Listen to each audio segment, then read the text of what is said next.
Apa dalil kita wajib melatih jiwa? Di dalam Al-Quran yang dijadikan dalil untuk tazkiyah itu surat Asy-Syams ayat 9, surat 91 ayat 9. Apa kata Allah Ta'ala? Kita sudah hafal barangkali ya. Qad aflaha man zakkaha. Sungguh, nah ini penegasan yang luar biasa. Allah mengatakan aflaha, telah beruntung, telah lega, telah sukses. Man zakkaha, siapa yang melakukan tazkiyah terhadap nafs. Baru ini bagian dari riyadatun nafs. Apa arti tazkiyah? Zakkaha, yang membersihkan nafs dari kebiasaan buruknya. Jam segini enaknya tidur atau duduk ngaji, kata nafs. Kata nafs gimana Pak? Tidur. Tapi kita punya sisi lain namanya kolbu. Kolbu itu maunya ngaji Pak. Jadi yang duduk sekarang itu yang punya kolbu itu. Jadi kolbunya lagi hidup. Ini yang dikatakan dalam surat Qaf ya, sesungguhnya peringatan itu hanya dapat disentuh, dicapai liman kana lahu qalbun, bagi orang yang punya kolbu. Maka ini semacam pujian dari Allah untuk kita yang mau memfasilitasi kolbu.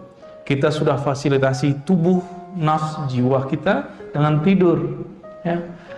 Alhamdulillah masih ada yang mau menyempatkan untuk membersihkan kolbunya.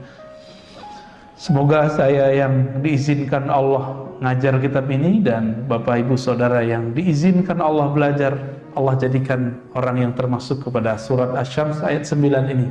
Sungguh beruntung orang yang membersihkan jiwanya. Ya, zakkaha, ha di situ nya berarti nafs, jiwa. Sebaliknya kalau beruntung lawannya apa? Rugi. Wa qad khaba man dassaha, ayat 10-nya. Dan sungguh khaba itu rugi, serugi-ruginya. Jadi orang itu jiwanya kosong. Kalau apa? Man dassaha, orang yang membiarkan jiwanya mengikuti alur nafsnya. Nafs itu maunya ke bawah, kehendaknya itu rendah semua. Kalau makan, ya ujungnya kan jadi buang air besar juga, air kecil. Semuanya rendah. Sedangkan kolbu maunya kita naik.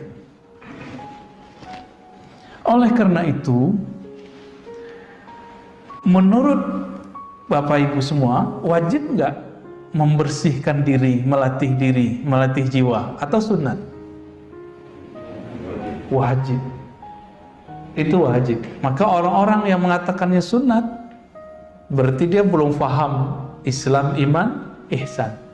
Sholat itu wajib. Tapi sebelum sholat kita ngapain? Wudu. Nah, wudu itu kan membersihkan fisik. Tapi adakah kita yang membersihkan badan dan dia juga membersihkan jiwanya saat dia berwudu? Jika itu terlaksana, maka khusyuk langkah pertama itu sudah tercapai. Jadi kenapa kita was-was di dalam sholat?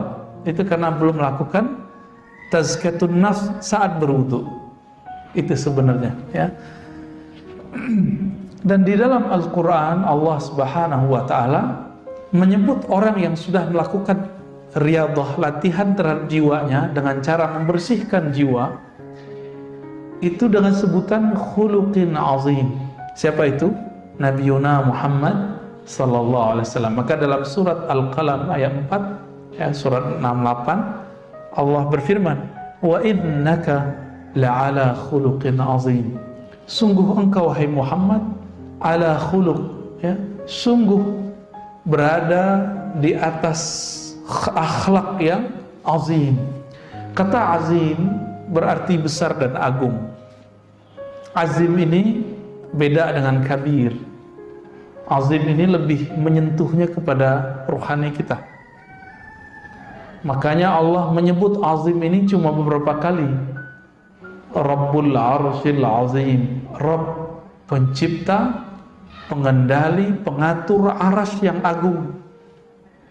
Tapi orang sekarang debat, Allah duduk di atas arsy, Allah di atas arsy, atau Allah cuma menguasai arsy. Itu perdebatannya sekarang. Orang nggak mau memahami apa lafaz azim itu. Orang sekarang berdebat, saya tidak tahu arsy itu makhluk atau bukan. Itu perdebatan yang berbahaya. Ya.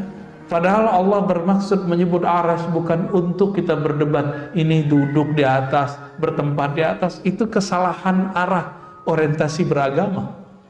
Cuma karena jamaah sebagian sudah terjebak membayang-bayangkan Allah, maka kita juga kadang-kadang harus bahas. Tapi pada pagi ini kita nggak akan bahas begitu, Pak. Ya. Kita lebih ke arah tazkiyatun nafsnya. Hadis yang sering kita dengar itu jarang orang menyebutkan sumbernya. Setiap bulan Maulid, bulan Rabiul Awal, orang menyebutkan hadis innama bu'istu liutammima makarimal akhlaq. Itu kan satu redaksi. Itu riwayat siapa? Ternyata riwayat ini nggak pernah dibahas oleh para asatidz, para dai sepanjang hidupnya. Bahkan dari kecil dia membahas Maulid, dia nggak tahu itu hadis riwayat siapa. Ya nggak? Udah tahu Pak riwayat siapa Pak? Nggak tahu kan? Tuh kenapa tuh nggak tahu?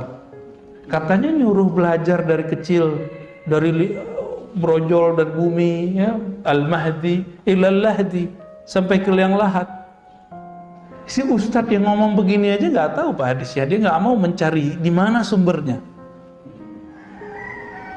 Ini berarti dia juga membiarkan dirinya dalam jahlun, ya, kejahilan itu, taklid jadinya. Nah, setelah kita teliti, di sini nggak disebutkan rawinya, ya.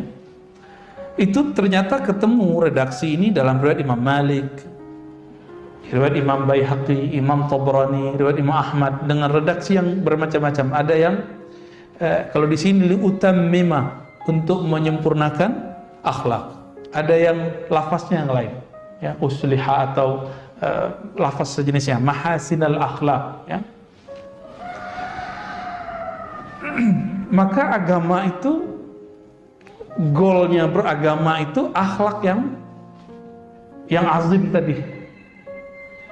Maka akhlak yang azim ini meskipun tidak memberikan orang duit, tapi kalau akhlaknya azim, nggak dikasih duit pun orang ridho. Kita ngasih orang duit, orang seneng Pak, tapi kita omongin dasar lo pengemis, gimana Pak? Seneng nggak dia? Maka beda, berbagi itu tanda orang yang suka bersedekah. Tetapi akhlak inilah yang akan mempertahankan ini amal naik gak ke langit. Jadi banyak kita yang memisahkan antara ibadah dengan akhlak, ngaji sama akhlak. Maka sekarang orang banyak belajar yang disebut hijrah, ya. Tapi hijrahnya kok malah jadi galak sama orang tuanya, jadi serem sama jamaah, ya. Jadi suka nyalah-nyalahin orang. Ini kan berarti akhlaknya gagal. Berarti dia belum nemu qad aflaha man zakkaha. Maka teman-teman yang belajar agamanya membuat kita konflik dengan orang, coba dikaji lagi dan ditanya lagi hatinya. Ini emang begini agama yang Nabi ajarkan? Coba tanya-tanya lagi dalam hati itu. Menyalahkan, membenarkan itu bukan urusan kolbu, itu urusan di sini Pak. Itu beragamanya baru masih sampai di sini. Dalam ilmu akliyat itu disebutkan akal ini tugasnya dua aja, membenarkan atau menolak, menyalahkan. Jadi kalau orang suka nyalah-nyalahin, ini belum dapat, ya. Akhlak itu dari sini, dari dalam kolbu, ya.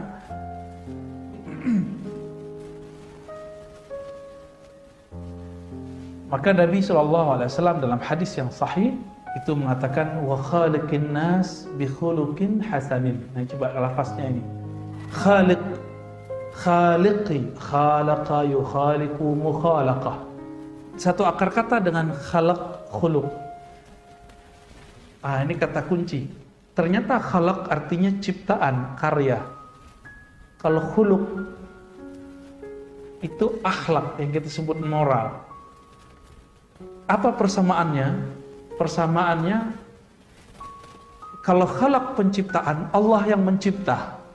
Kalau khuluq itu adalah kreasi kita, seakan-akan kitalah yang membuatnya, padahal itu juga dari Allah. Maka khalaq tidak bisa dirubah kecuali pakai operasi. Operasi apa, Pak? Biar hidungnya agak mancungan dikit. Plastik ya.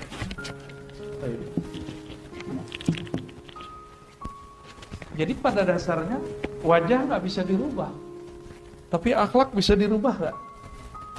Bisa. Nabi Muhammad SAW ketika berdakwah itu cuma 11 tahun, nggak sampai 10 tahun di Madinah, 13 tahun di Mekah. Dibandingkan Nabi Nuh, berhasilan mana? Nabi Nuh kurang dikit dari 1000. Rasulullah. Nabi Ibrahim umurnya hampir 200. Masih ingat kisah ada sahabat Nabi? Sahabat Nabi ini kan macam-macam. Ada yang Badui, ada sahabat Madani, Madinah atau Muhajirin. Orang-orang Badui ini nggak tahu tempat buang air itu di mana. Dulu kan kita kan sekarang udah punya peradaban nih. WC, tempat buang air kita udah punya. Dulu orang Arab Badui itu mirip-mirip sopir angkot zaman-zaman dulu, Pak. Ngeliat tembok langsung nembak di situ. Kebayang? Nah, orang Arab Badui itu gitu. Masuk ke masjid, ngeliat ada tembok. Kebayang sama dia apa? Mau langsung bawa air kecil di situ. Ya mirip-mirip kayak, mohon maaf ya, sering nggak dulu? Saya sering Pak naik angkot waktu mahasiswa dulu. Ada tembok nih, langsung aja dia ke situ. Ya jadi tembok-tembok tepi jalan itu jadi korban. Kadang-kadang ke bannya ya. Nah itu sampai sekarang masih tuh, sopir truk tuh masih begitu. Kita heran kok begitu gayanya ya. Nah ini Badui itu. Orang begitu tuh Badui. Kira-kira kalau masjid kita, ya mohon maaf ya, bahasanya kasar, dikencingin orang gimana? Marah kita. Maka sahabat-sahabat pada ngambil alat pukul, mau mukul dia. Secara hukum fikih itu benar. Tapi dalam hukum kolbu itu nggak boleh. Karena orang yang buang air kecil ini dia nggak tahu. Akhlak itu dia belum belajar. Maka Nabi mengatakan, jauh, udah biarin. Kamu siram aja temboknya disiram, lalu bawahnya disiram. Nanti kan meresap. Dulu kan nggak pakai begini, Pak. Jadi malah dapat ilmu sahabat Nabi. Ilmu apa? Cara menghilangkan najis di tembok dan di tanah. Dapat ilmu, berkah jadinya. Ini Arab Badui, mulut besar tuh suka ngomong. Datanglah dia kemana-mana, saya kencingin tuh masjidnya Muhammad. Tapi dia nggak marah-marah tuh katanya. Jadi orang-orang akhirnya penasaran. Bulan berikut terjadi gelombang besar-besaran, orang Arab Badui masuk Islam. Jadi cuma karena urusan buang air kecil, Pak. Ya, begitu Rasulullah. Tapi hari ini bagaimana orang berdakwah? Nggak begitu. Cuma ngaji di YouTube, ngaji di TV, berantem di masjid. Maka masjid itu jadi tempat suka berantem hari ini. Ya enggak? Ya, masjid ini mungkin pernah berantem dulu ya. Apa kata Nabi? Wa khaliqin nas bi khuluqin hasan. Hendaklah kamu berusaha berakhlak, bermoral, menciptakan kondisi kepada nas. Nas ini bukan hanya orang beriman. Siapa aja, apalagi orang yang beriman. Bi khuluqin hasanin. Dengan khuluq, dengan akhlak yang hasan. Hasan itu bagus. Maka orang-orang naik pangkat di sisi Allah itu bukan karena dia banyak sholatnya, tapi karena dia bagus akhlaknya. Di masa Rasulullah SAW ada seorang perempuan yang setiap hari sholat tahajud, setiap malam tahajud, setiap hari dia Sholat zikir, tapi Nabi mengatakan finnar, dia masuk neraka. Kenapa? Kesolehannya baru sampai di fisik. Tapi ada seorang sahabat Nabi, beliau mengatakan fil jannah, orang ini masuk surga. Semua hadis ini sahih, ada dalam kitab Sahih Bukhari dan Muslim. Ketika diteliti, ternyata orangnya punya cuma satu akhlak. Apa akhlaknya? Salamatus sadr. Dia tidak pernah menyimpan kebencian kepada orang. Kita baru masuk masjid udah ngelihat ini ahli bid'ah nih ya. Oh ini beda faham nih. Pasti begitu ya. Nah, coba sekarang kalau masuk masjid baca doa. Apa doanya? Allahumma inni as'aluka, Allahumma ftah li abwaaba rahmatik ya. Ya, kalau as'alukanya keluar ya. Allahumma ftah li abwaaba rahmatik. Ya Allah, bukakan kepadaku bukan satu pintu tapi abwab. Apa arti abwab? Pintu, banyak pintu. Banyak pintu rahmat Engkau ya Allah. Maka banyak pintu di sini. Jangan cuma beribadah di masjid, sapa orang, ya senyum kepada orang. Cuma sekarang kita nggak bisa senyum orang, Pak. Ketutup. Ya, maka sekarang ngangguk. Kita nunjukin kerendahan hati dengan cara ngangguk, ya. Mata yang teduh itu sudah cukup sebenarnya. Berdasarkan itu juga Nabi Shallallahu Alaihi Wasallam menyimpulkan, apa kata beliau ketika ditanya ayyul mu'minina afdal, orang beriman yang paling hebat itu siapa wahai Rasulullah? Jawaban beliau ahsanuhum khuluqa, orang yang paling bagus, paling sempurna akhlaknya. Dan akhlak itu Bapak Saudara makan Allah bukanlah hiasan fisik, dia ada di dalam kolbu. Jika di kolbunya tidak dibersihkan, maka tidak akan muncul akhlak yang bagus. Maka kitab ini nanti akan membimbing kita bagaimana cara membersihkan kolbu. Di kolbu kita ada merasa lebih baik dari orang nggak? Terbersit Pak? Ada ya? Ada ya. Saya punya pengalaman lama Pak tentang merasa lebih pintar dari orang itu. Karena ujiannya orang yang belajar satu ilmu merasa lebih pintar dari orang. Sampai sekarang rasa itu muncul, tapi kita langsung ta'awuz. Maka mohon maaf, saya bisa merasakan dan bisa mengecek Pak di wajah Bapak itu ada rasa itu atau tidak. Itu membayang di wajah. Hati-hati loh Pak ya. Ternyata ahli psikologi punya ilmu tentang itu, membaca raut wajahnya begini, gimana itu kebaca ya. Mungkin Bapak yang ahli kejiwaan, psikolog itu bisa baca bekas itu di wajah saya masih ada. Bukan berarti sekarang saya udah nggak sombong, masih ada itu, tapi kita halau terus setiap hari.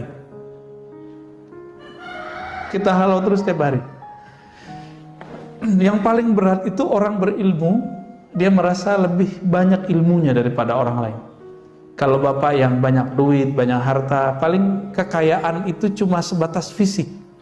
Tapi orang berilmu itu kesombongannya terbawa bahkan dalam zikirnya, dalam baca Qur'annya, dalam sholatnya. Maka tadi itu kalau Bapak sensitif kolbunya itu bisa merasakan. Begitu sensitifnya kolbu, bukan suudzon Bapak ya. Orang yang kemudian merasa dirinya sholatnya itu paling benar itu kerasa. Maka Abdullah bin Amr mengatakan, ya, dari Nabi beliau bersabda, yang pertama kali dicabut di akhir zaman adalah khusyuk. Awwalu ma rufi'a qabla yaumil qiyamah al-khusyuk. Yang pertama dicabut di akhir zaman itu khusyuk. Khusyuk itu kan urusan mata yang tunduk. Secara zahir, secara batin kolbunya tunduk kepada Allah. Khusyuk ini salah satu akhlak orang yang sholat. Orang kalau khusyuk sholatnya pasti dia tawadhu kepada orang lain. Ini enggak ya. Kita merasakan itu. Untung masjid ini enggak terlalu banyak. Abu Hurairah lagi duduk, dia ngerasa enggak nyaman Pak. Hadisnya sahih ya, ada diceritakan dalam Riyadhus Shalihin juga, dikumpulkan hadis itu. Dia merasa ada sahabat ini lagi panas aura badannya. Akhirnya beliau mengatakan, siapakah di antara kalian yang bertengkar hari ini, yang mutus silaturahmi hari ini, itu orang yang bertengkar itu pasti panas hawanya. Abu Hurairah ini zikirnya setiap hari 12.000, maka kolbunya lebih tajam dari kolbu-kolbu kita. Duduk sama dia sudah bisa merasakan getaran-getaran hati orang. Ini bukan masalah gaib, itu bukan gaib, Pak. Orang silat aja bisa membaca cakra, masa Abu Hurairah yang zikir 12.000 nggak bisa? Ya, lebih canggih Abu Hurairah. Maka beliau nggak tuduh kamu nggak. Beliau cuma bilang, siapa yang mutus silaturahmi hari ini, bertengkar hari ini, pulang minta maaf, baru balik sini. Kenapa? Majelisku adalah majelis malam Jumat, malam ini amal diangkat. Orang yang mutus silaturahmi, amalnya tidak diangkat. Nanti majelis kita tidak dibaca di sisi Allah Subhanahu wa taala. Kira-kira begitu pesan beliau ya, kalau kita terjemahkan secara bebas.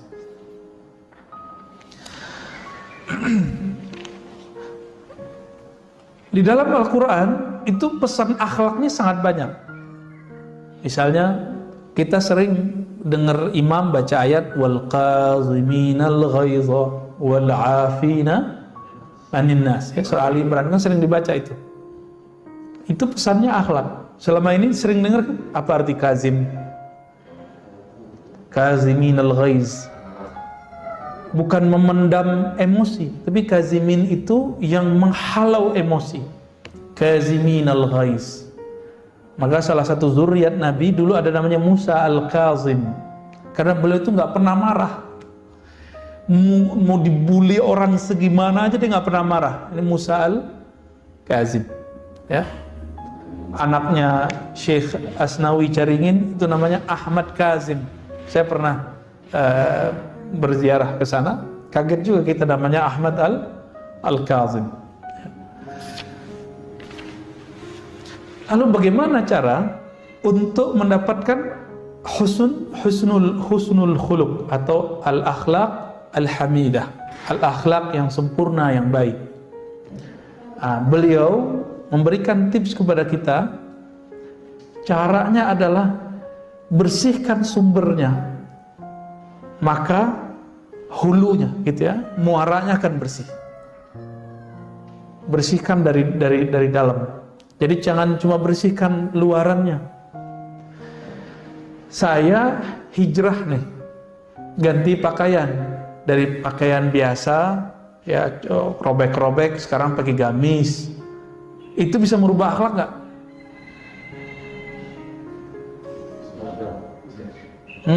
Gimana Pak?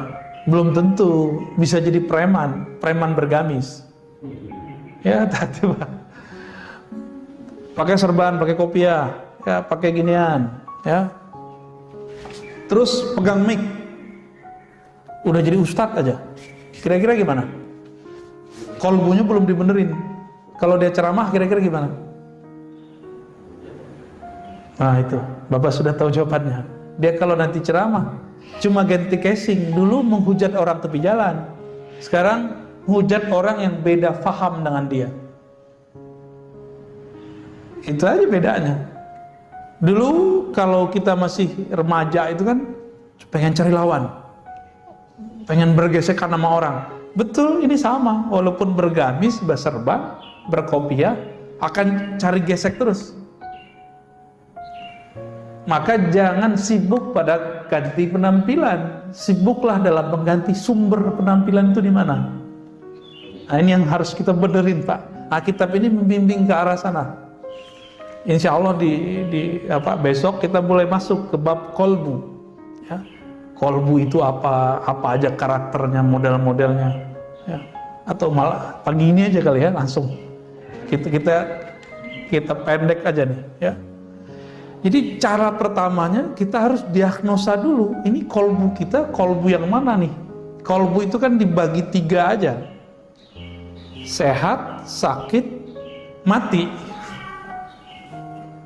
Kolbu yang sehat, kolbu yang sakit, kolbu yang mati. Saya yakin yang hadir ini pasti hidup semua kolbunya, nggak ada yang mati. Berarti antara 2 aja, 1 sehat, 2 sakit. Termasuk saya Pak. Termasuk saya, bisa jadi saya kolbunya sakit. Bisa jadi Bapak lebih sehat kolbunya daripada saya. Nah, ini bisa terjadi. Kenapa? Karena megang mic begini, pakai kopiah begini, pakai gamis begini, tidak ada jaminannya. Kami begini, kolbunya lebih sehat. Oleh karena itu, guru-guru kita dari dulu itu selalu pesan, kamu kalau mau jadi dai, guru, dosen, benahi dulu kolbumu baru ngajar gitu. Saya dipesenin gitu dari guru saya semenjak saya umur 12 tahun. Saya masih ingat sampai hari ini, ya. Ada namanya Syekh Abuya Rizwan namanya dulu, ya, namanya nama orang lokal Pak, tapi beliau ngomong gitu ke saya. Kita ditepuk-tepuk tuh dikasih tahu, kamu kalau mau ceramah, ya benahi dulu kolbu. Kalau sudah membenahi kolbu, nanti baru bisa membenahi kolbu orang. Gitu. Kalau kita membenahi kolbu, nanti orang itu takjub bukan kepada pakaian, tapi takjubnya nanti dari hasil yang dikalamkan. Karena al-ajabu fil libas hatta yatakallam. Takjub pada pakaian itu cuma sampai dia ngomong. Kalau dia ngomong ketahuan, gitu doang gitu. Ya benar nggak Pak? Pakai serban nih, saya pakai kopiah segala macam. Tahu-tahu ngomongnya nggak jelas, ngelantur. Dan sekarang kita lihat fenomena umat Islam suka dai-dai yang punya euforia. Mohon maaf ya, suka dai yang mu'alaf. Sekedar dia bercerita tentang masa lalu beragamanya, lalu semangat dia masuk Islam, silakan. Tapi sekarang dimintain fatwa. Maka saya agak nyinyir bagian ini. Serem Pak. Dia masuk Islam seharusnya ngaji dulu, nyantri dulu, benahi dulu kolbunya. Kan habis makan yang haram juga, pasti dia makan babi kan sebelumnya. Ya, itu harus dibersihkan, ada cara bersihinnya, ada zikirnya. Dimandikan dulu. Ada kan itu hukumnya, kalau versi ahli fikih sunat, tapi bagi saya mandi masuk Islam itu wajib. Itu mandi, ya pindah agama kan. Akhirnya apa yang terjadi? Karena gagal faham belajar fikih, gagal faham belajar akidah, ada yang si dai ini sekarang bangga nabrak anjing, ya kan? Kan begitu. Yang tidak bisa membedakan politik itu bagian dari iman atau bukan. Kan politik bukan bagian dari iman, Pak. Ada politik bagian dari iman. Ya, masjid ini mungkin pernah jadi korban. Politik bagian dari iman, akhirnya beda pilihan politik menjadi beda iman. Emang ada ayatnya. Nah, itu akibat si dai, si mu'alim belajarnya bukan dengan kolbu. Kolbunya belum dibenahi. Akhirnya kata orang, berita, pecahlah kita selama 2018-2019. Mau diulang lagi 2023-2024. Ini tinggal berapa tahun nih? Ini 2021 Pak. Tinggal nunggu 2023-2024. Nah, kita nggak mau itu terjadi. Kalau itu terjadi lagi nggak tahu deh. Ya. Gimana jadinya masjid-masjid kita ntar? Ya. Kawan saya sampai nggak mau sholat Jumat di kantor-kantor dulu. Kenapa? Setiap kali Jumatan dia mendengarkan hate speech, ya, ujaran-ujaran kebencian. Padahal dia sama pilihannya sama si ustadznya. Kok bisa gitu? Nah, kolbu yang sehat itu ciri-cirinya sederhana. Kolbu yang sehat itu yang bisa menikmati hidangan-hidangan kolbu. Hidangan kolbu bernama sholat. Sholatnya nikmat, atau imam itu kalau ngimamin berasa kayak capek kita Pak. Ya panjang nih bacaannya. Nah, berarti dominan tubuh ini nafs kita daripada kolbu. Jadi kolbu yang sehat itu yang kolbunya mendominasi jiwanya. Kolbunya mengatur jiwanya. Bukan jiwanya ngatur kolbunya. Kolbu yang sakit sebaliknya, jiwanya ini, nafsnya ini mengatur kolbunya. Kalau seorang ustadz mu'alim atau public figure sama, senangnya punya pengikut bukan? Follower kalau artis. Maka dia kalau ilmunya baru sampai di follower, jika nanti followernya terancam kabur, dia akan berusaha bagaimana cara memperbaiki itu, walaupun mengorbankan kolbunya. Maka kita lihat ini sudah banyak, ya. Banyak sekali para da'i menjadi mad'u. Dia da'i artinya ngajak, tapi malah diajak. Dia seharusnya influencer, memberi pengaruh, tapi malah dia dipengaruhi. Seharusnya dia menjadi orang yang diikuti, sekarang dia mengikuti selera followernya. Pilih mana? Kira-kira gimana Pak? Itu menyaksikan nggak? Banyak yang begitu? Banyak Pak. Dulu teman kita lurus, ngajar-ngajar aja. Sekarang karena jamaah sekitarnya itu ingin menggiring dia ke arah politik praktis, dia sekarang ngomong politik praktis. Padahal si ustadz ini tadinya itu dicintai banyak umat. Karena dia mulai masuk ke politik praktis, kita mesti berpolitik Pak. Harus ada orang yang masuk ke politik praktis, itu fardu kifayah. Tapi si ustadz yang di bagian ini seharusnya tidak. Dia cukup mendorong semangat kebangkitan Islam. Untuk urusan politik praktis dia nggak usah macam-macam lah. Akhirnya apa? Orang yang tadinya suka ngaji sama dia sekarang udah nggak ngaji sama dia. Jadi jangan-jangan kalau kita masuk ke bukan wilayah kita untuk nyenengin satu kelompok, kita gagal untuk bisa menyinari kelompok yang lain. Nah, ini terjadi, ya. Dan yang ketiga, kolbu yang mati.